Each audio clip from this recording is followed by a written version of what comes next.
Next, we are looking at the mean, standard deviation, and variance of a binomial distribution.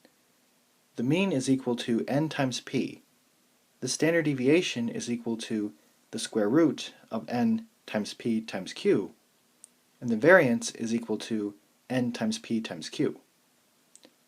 In Pittsburgh, Pennsylvania, about 56% of the days in a year are cloudy. Find the mean, standard deviation, and variance for the number of cloudy days during the month of April, and April has 30 days. Interpret the results. So n is 30 because there's 30 days in April. P is 0.56 because there's a 56% chance that it's cloudy. Q is 1 minus 0.56, so that's 0.44. So the mean is 30 times 0.56, which is 16.8.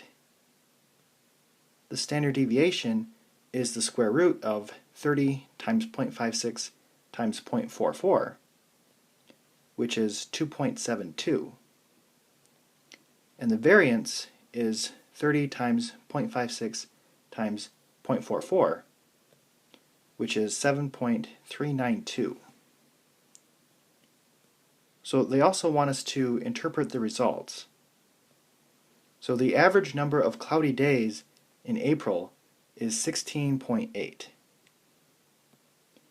And the standard deviation is 2.72 days. Now, values more than 2 standard deviations away from the mean are considered unusual. So if we add 2 standard deviations to the mean, we get 22.24. If we subtract 2 standard deviations away from the mean, we get 11.36. So the first whole number that's less than 11.36 would be 11, and the first whole number that's greater than 22.24 would be 23.